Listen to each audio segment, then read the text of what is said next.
sí es muy pertinente hablar de cómo conseguir la mayoría calificada, las 2/3 de la Cámara de Diputados y de la Cámara de Senadores.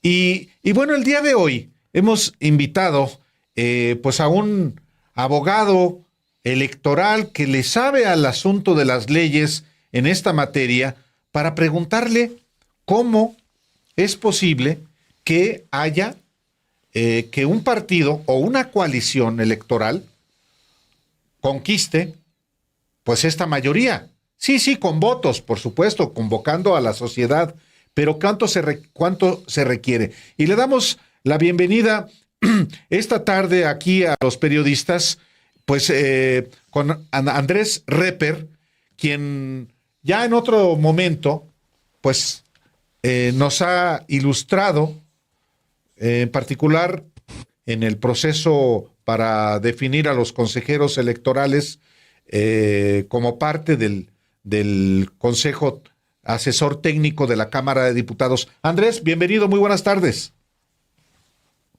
Muy buenas tardes, Alejandro, muy buenas tardes, Álvaro, qué gusto saludarlos. Siempre es un honor, a sus órdenes.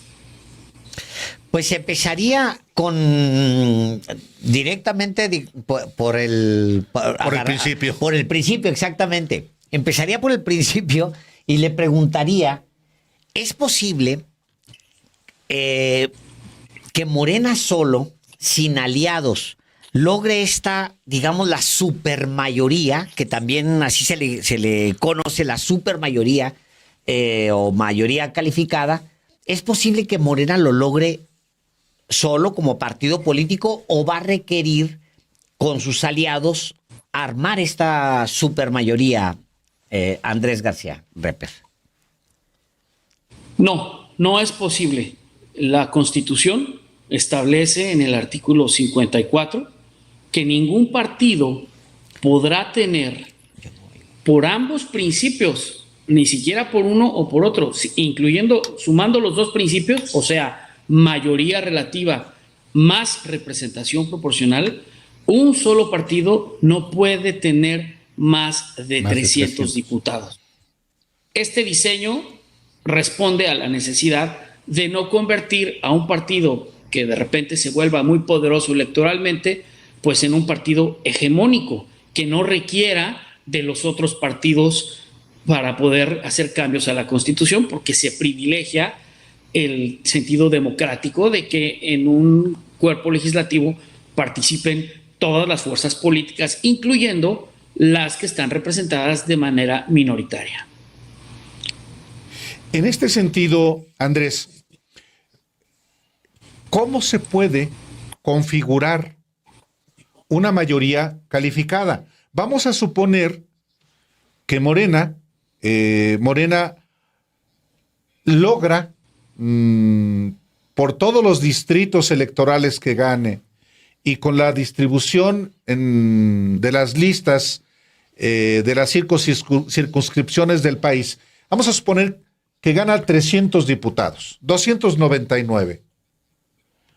¿Cómo es posible que obtenga mayoría calificada? Puede obtener los votos si negocia con el PRI, con el PAN, con el PRD si sobrevive, pero de entrada, con los aliados con los que forme una coalición, ¿puede ser posible? Sí, si ese fuera un caso, que es un caso extremo, porque estaríamos hablando de que en todos los distritos habría triunfado, en los 300 distritos habría triunfado Morena, aún así, al no tener 300, ya por ese sencillo porcentaje, tiene derecho a una asignación de representación proporcional de acuerdo con el porcentaje que obtengan los demás. ¿Qué quiero decir con esto? Que dado que la Constitución impide que uno solo lo haga, es más que claro que solo va a obtener mayorías calificadas. Esto es, Morena solo no puede obtener la mayoría calificada. Entonces, los votos que obtenga la coalición, en este caso, y voy a usar como ejemplo lo que sucedió en 2018, el PT más el Verde Ecologista, bueno, pues entre los tres juntaron un número suficiente de votos que les permitió obtener la mayoría calificada si lograban cierta negociación en algunos votos con el PRI, me parece, y lo podían lograr. Entonces, ¿cuál es la clave para que esta vez suceda y suceda con mayor incidencia hacia la izquierda? Bueno, pues que más mexicanos, más electores voten no solo por Morena, sino por los otros miembros de la coalición, para que en un caso hipotético que Morena obtuviera 280, 290, bueno, el porcentaje que obtuvieron los otros partidos, incluyendo a los de oposición, desde luego, incluyendo el PRI, el PAN, el Ciudadano, estos porcentajes les permitirán a todos juntar un número de diputados que ya sumados a la hora de los votos en el Congreso les permita. Recordemos que en la Cámara de Diputados estamos hablando de 334 votos y en la Cámara de Senadores estamos 96. Hablando de 84. 84. La tercera parte son 43, porque son 128. Sí. Entonces, bueno, si sumamos las dos terceras partes, está entre 80 y, según mis cuentas que acabo de hacer, 84, 86 senadores. Pero bueno, haciendo el número a un lado, lo que se requiere es que estas coaliciones permitan llegar a esas mayorías, porque los partidos por sí solos no las pueden lograr. Y eso ha generado un debate interesante en Twitter que he estado leyendo los últimos 3 días, que dicen, bueno, ¿y cómo se puede votar? No voten todos por uno, no voten todos por otro. Yo diría, la izquierda debe intentar emular la votación de 2018, pero ahora más copioso. Ahora que más gente, que ya sabemos que está más convencida, más gente de votar por el movimiento, más o menos en esa proporción. Si lográramos obtener unos pocos puntos porcentuales arriba de lo que se logró en 2018, que creo que es muy fácil hacerlo, entonces no tendremos problema para llegar a esa mayoría, tomando en cuenta además que la oposición pues, está verdaderamente disminuida por sus propios méritos. De alguna manera, este reparto, esta distribución, empodera a otros partidos pequeños, que son los partidos siempre bisagra, que tienen un voto, pues que se vuelve muy poderoso ya en el Congreso. Es decir, son partidos que traen muy poquitos votos, muy poquitas curules en la mano, pero se vuelven muy importantes, muy poderosos, porque a la hora de tener votaciones que necesitas, como estas de mayoría calificada, pues se vuelven entonces, pues sí, votos cotizados.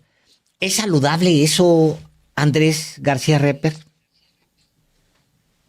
Yo no lo creo para los órganos legislativos, que de repente el voto de un partido que pueda aportar 5 o 10 diputados, 10 votos para una votación que sea absolutamente esencial, lo convierta en la chica más deseada de la fiesta para bailar, porque entonces sí.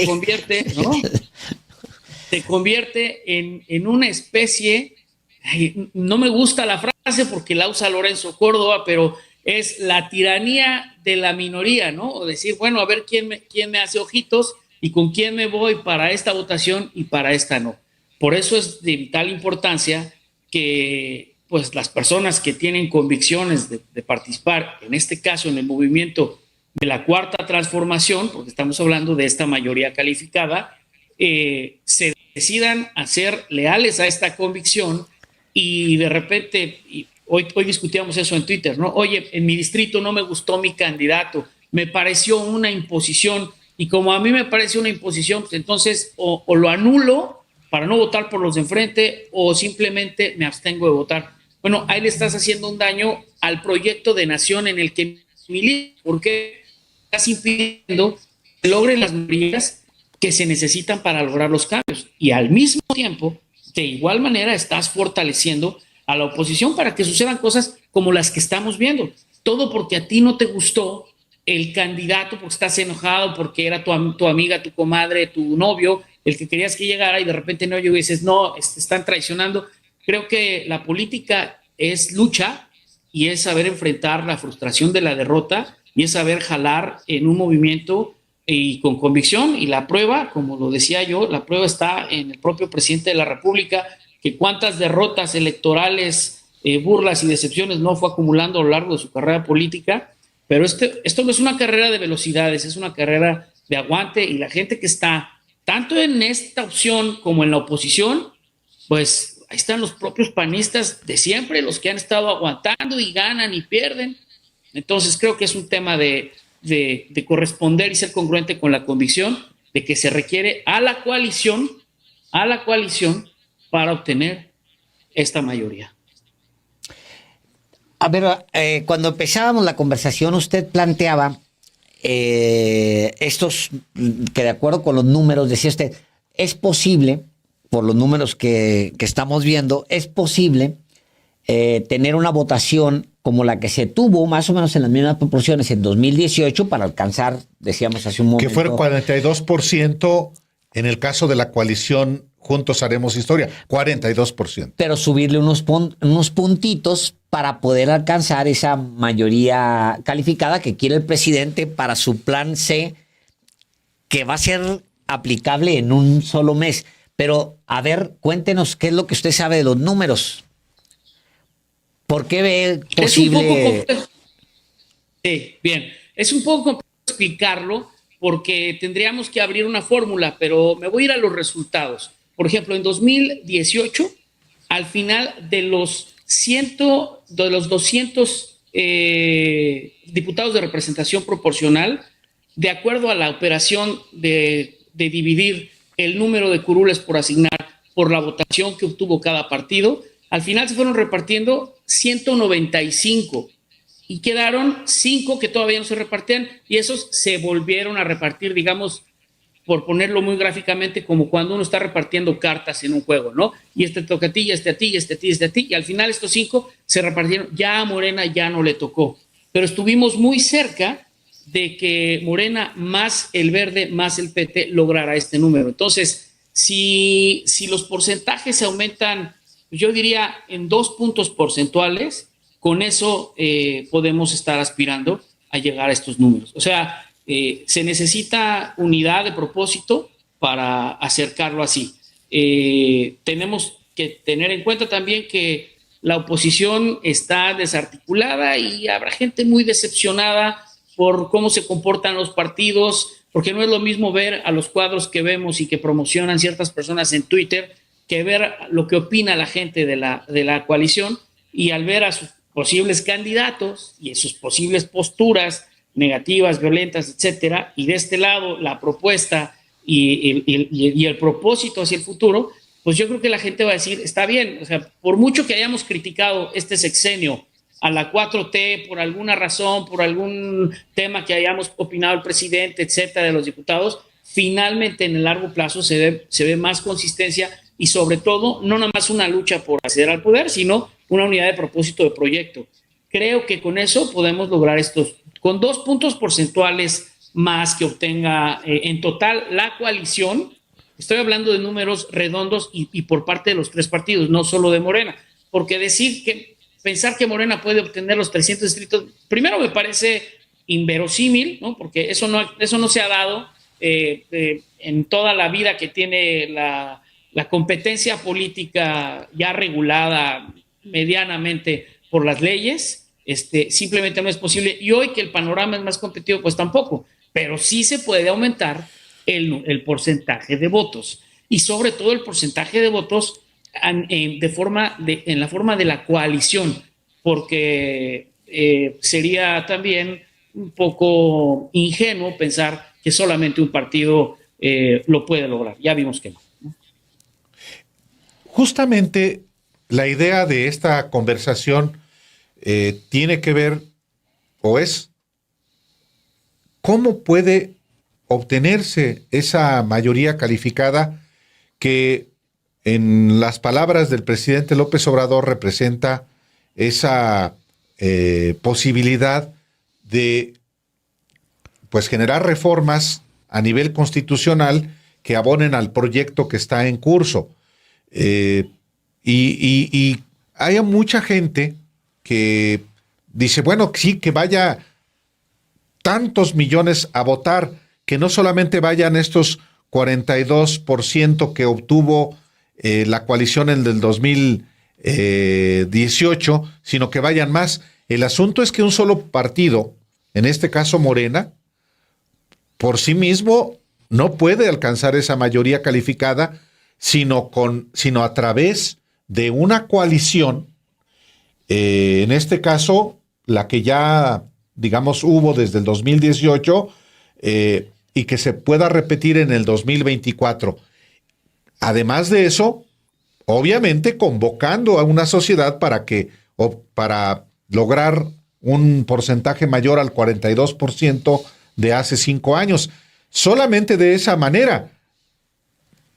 En no lográndolo, pues es depender una vez más, como ha ocurrido desde el 2018, de votos del PRI, de votos del PAN, solamente porque ni siquiera en su momento con el partido Movimiento Ciudadano se lograba la mayoría calificada.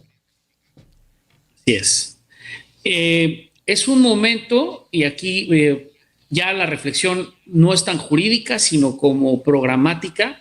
Es un momento para que las fuerzas progresistas de la coalición se enfoquen a medir sus resultados electorales históricos y ver qué segmento de la población necesita ser reforzado. En lo particular, creo que el discurso hacia los jóvenes necesita apuntalarse, primero porque son jóvenes que han visto y han percibido cómo mejora su propia situación con la llegada de la 4T, primero porque reciben más atención política, porque reciben más programas, porque hay un gobierno que está preocupando por su futuro y porque además están recibiendo un discurso, pero que creo que hay que aterrizarlo más, hay que hablarle más a todos estos jóvenes que están ahorita en la preparatoria, en sus primeros años de universidad y que ellos han podido ser testigos de estos cambios. También creo que hay que hacer una revisión profunda de cómo ha ido aumentando la aprobación del gobierno en general, de la 4T y de las políticas públicas de la 4T, y entonces segmentarlo para decir, bueno, ahora hay que reforzar el voto y la participación de las personas. También hoy decíamos, ¿cómo podemos garantizar que los candidatos por los que votamos sean las personas que nosotros queremos? Pues hay que involucrarse. O sea, ahora sí, lo que viene, primero ya no va a estar Andrés Manuel solo jalando toda la elección. Ahora ya somos todos los mexicanos que estamos de acuerdo con los proyectos de la 4T, con la izquierda, que tenemos que hacer un trabajo de calle, de territorio y de convencer a los demás de que el día de la elección, ese día, no es como en el fútbol, que en el partido decisivo se acaba el campeonato, ¿no? Aquí el partido decisivo es ese día, pero de ahí empieza toda una serie de consecuencias que duran 3 años o 6 años. Entonces, se necesita unidad de propósito, un discurso sólido que no que convenza con demagogia. Simplemente lo único que tiene que decir es, vamos a darnos cuenta que estamos a la mitad de un camino, no podemos dejar de intentarlo, pero necesitamos a la gente. Sin la gente simplemente no lo vamos a lograr. Bueno, hay 2 zanahorias ahora mismo, o 3 zanahorias, digamos, ahora mismo puestas adelante. Tenía la presidencia, obviamente, que estaba, que digamos que los números dan perfectamente para ganar la presidencia, parece que de manera holgada, falta tiempo. Estaba, pues sí, la idea, que no se había puesto tan clara como ahora, de tener una representación sólida en los cuerpos legislativos, porque, pues sí, el legislativo es muy importante y es en lo que se quiere concentrar la oposición, seguramente lo va a hacer así. Pero ahora se ha puesto otra zanahoria, que es si se logra la mayoría calificada, el plan C es casi, es antes de apagar las luces de Palacio Nacional y cerrar la puerta a Andrés Manuel López Obrador, lo que quiere es poner en las manos del legislativo el plan C, que es una gran reforma al Poder Judicial, echarla a andar, asumir las consecuencias de eso y luego apagar la luz y decir, pues, ahí nos vemos. O sea, es decir, hay un nuevo motivo, pues, para que se alcance para buscar una votación más abrumadora. Sí, y qué bueno que tocas ese tema. A mí me parece, primero, un discurso de lo más inteligente, creativo y dinámico, pero no estamos hablando, insisto, de demagogia. Estamos yendo contra la convicción o la idea esta de que, bueno, pues se cierra la cortina legislativa, ya se acabó esto, ya no hay nada que hacer. El presidente nos sorprende una vez más y dice, no. Esto se termina hasta el último día de septiembre. Y yo en septiembre, claro, con una mayoría calificada, todavía puedo intentar procesar los cambios que no se pudieron lograr en esta legislatura, ¿no? Y creo que tiene razón. Hay cambios que ya todos vimos que son urgentes, una reforma profunda al Poder Judicial que haga más transparente, más fiscalizable y más susceptible de que rinda cuentas a todos los servidores públicos que juzgan.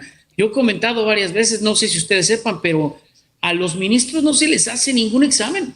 Su nombramiento es un nombramiento político. Los propone un político y los aprueban otros políticos. Es una negociación. O sea, puede no tener un solo mérito profesional y de todos modos llegar. Ahí tenemos a Medina Mora. A los magistrados electorales tampoco. Pero a los jueces que supuestamente concursan, resulta que tampoco les hacen examen psicométrico y no les hacen examen toxicológico. Entonces, alguien me decía hoy del Consejo de la Judicatura, sí, pero nos llegan visitadurías y nos revisan los expedientes. Una cosa es el control administrativo interno, que le revisa cuántas resoluciones emitiste, cuántas de estas fueron sobreseimientos, cuántos fueron desechamientos, cuántas sentencias emitiste, y eso se convierte en el trámite que, por hacerlo bien, rebasa la prioridad de la impartición de justicia. Y eso es lo que hoy tenemos, un Poder Judicial que funciona con números, con mediciones, pero que realmente en el fondo no está cumpliendo con su deber. No hace falta que yo hable aquí de los porcentajes de impunidad ni de las resoluciones que cumple la Corte de Contentillo. Cuando quieren defienden la Constitución, cuando no, y este es un tema que Álvaro ha tocado varias veces, permiten que se alargue el periodo de los magistrados electorales porque se le pegó la gana al Senado, pero eso sí pegaban el grito en el cielo cuando estaba la posibilidad de que el anterior presidente de la Corte durara un año más. O sea, hay una incongruencia, hay una inconsistencia. Cuando se trata de minorías que los hacen quedar como políticamente correctos, como pueblos indígenas, cuestiones de género, parece que son muy, muy adelantados, pero siempre y cuando estos problemas de minorías no afecten los derechos ni los intereses de los poderosos. Tenemos el caso del ABC, tenemos el caso de Kamel Nacif, tenemos el caso que ustedes recordarán muy bien del anatocismo en 1998, claro, cuando la Corte que presidía intereses sobre intereses autorizó a los bancos cobrar interés sobre intereses, pero hay algo que no se ha reparado. Bueno, probablemente Álvaro sí, pero no lo sé, Alejandro también, pero el caso es que el banco que llevaba la nómina del Poder Judicial en ese entonces se llamaba el Banco Vital, era el que estaba metido en el asunto. Y los jueces, magistrados y ministros recibían créditos blandos, hipotecarios para construir. Oye, pues tú ganas tanto, pero este banco te presta y te cobra menos interés, digamos que estamos entre cuates. Y así, bueno, si hiciéramos una investigación de cuántos juzgadores hicieron su patrimonio inmobiliario así, nos iríamos de espaldas. Entonces, no nos sorprenden. Y la verdad es que vemos que muchos abogados de firmas muy poderosas o abogados de jurídicas o catedráticos de tal o cual universidad dicen, no, la Corte, a ver, por favor, no nos hagamos. La Corte le está dejando mucho a deber el Poder Judicial en general queda mucho a deber a este país que está teniendo cambios democráticos y que ellos parecen no solo un poder ajeno, sino como si fuera un cónclave de ministros intocables, como si fueran cada uno un papa al que no se le puede tocar. hay muchos chistes alegóricos respecto de que dicen, bueno, oiga, y esa ave, ¿cuánto cuesta? No, pues esta cuesta muy caro porque se sabe todas las leyes. Y esta cuesta mucho caro. Pues no sabemos qué sepa, pero la otra ave le dice ministro, ¿no? Y por eso cuesta tan caro. Entonces, hay una creencia que se habla de una élite que está por arriba de todo, que se llama el Pleno de la Suprema Corte de Justicia y que tiene que ser revisado. Independientemente del fallo que sucedió hace 3 días, hay muchas razones, muchos aspectos, muchos excesos que tienen que ser revisados. Y para eso necesitamos estas mayorías y se tiene que cambiar su integración y la forma en cómo se eligen. No quiero abusar, Andrés, del tiempo, pero ya que aludes a la sentencia de la Suprema Corte de Justicia de la Nación que desecha por vicios de procedimiento legislativo la primera parte del plan B del electoral del presidente López Obrador, queda la duda de si lo que se llama reviviscencia, si al anular la Corte las reformas que hizo el Congreso, prevalecen las normas anteriores que fueron sustituidas, o qué diablos. Es decir, o nos quedamos sin ley de responsabilidades administrativas y de comunicación social, que fueron incluso las que se reformaron. Electorales. Claro. Puede suceder con las electorales. Exactamente. Entonces, como abogado electoral, ¿qué ocurre? Gracias por la pregunta. Es un tema interesante que trajo a colación una periodista, Irene Levy. A ver, pero ha sucedido otras veces. Si hay una ley que yo estoy eliminando por medio de una reforma, se dice abrogar, pero lo voy a llamar eliminar, y esa reforma resulta invalidada, resulta expulsada del orden jurídico por la Corte, entonces, como esa reforma incluía en su capítulo transitorio, ¿a qué me refiero con esto? El capítulo transitorio es el que dice cómo se van a implementar estas nuevas formas. Entonces, si esta nueva reforma incluía en su capítulo transitorio una disposición que dijera y queda abrogada la ley anterior, pues al borrar esta ley nueva, pues nuevamente adquiriría vigencia la ley anterior, a menos que la sentencia de la Corte dijera expresamente que sucedería de otra forma. Pero en el caso de estas dos leyes suceden ambas cosas. Primero, la ley de comunicación, esta reforma se debía a una omisión legislativa que a través de un amparo que litigó artículo 19 le ordenaron al Congreso llevar a cabo ciertas reformas para incluir ciertas disposiciones derivadas de la sentencia. Por lo tanto, si estas disposiciones nuevas no se aplican, pues no hay otras preexistentes. Simplemente estamos en la nada jurídica y habría que volver a legislar sobre ese particular, que es... sobre la Ley General de Comunicación Social. Así es, así es. Pero en el caso de la de responsabilidades, en el caso de las responsabilidades, sí hay algunas reformas que al eliminarse a juicio de un servidor, permiten que quede subsistente la ley como estaba. Y me explico por qué. La Corte, cuando comunica el fallo al Congreso, únicamente les manda a decir los resolutivos. Hasta ahorita, hasta el día de hoy, por lo menos, en la mañana, no les había notificado la sentencia explicando con los considerandos qué iba a suceder con la parte de la ley de responsabilidades. Entonces, únicamente les dijo, esto automáticamente queda expulsado y la vigencia de esta expulsión, de esta invalidez, inicia a partir de que te lo notifique. Entonces, cuando llegó el actuario notificador de la Corte a la Cámara de Diputados o al Senado, y en cuanto le hayan puesto el sello de recibido, a partir de ahí, esas disposiciones aprobadas dejaron de existir. E insisto, en el caso de la de comunicación ya no sucede nada, y en el caso de la de responsabilidades subsiste como estaba la ley. O sea, estas reformas que se le hayan hecho quedan inexistentes y la ley queda como venía estando. hasta el momento previo en el que el legislador vota. Sí, así es correcto. En el caso de la de responsabilidades, en el caso de la de comunicación, bueno, es lo mismo, pero no había otras disposiciones. No es que se hayan borrado algunas disposiciones. Había que hacer. Es importante, Andrés, y claro, para el auditorio hay algunos aspectos que pueden no ser tan claros, pero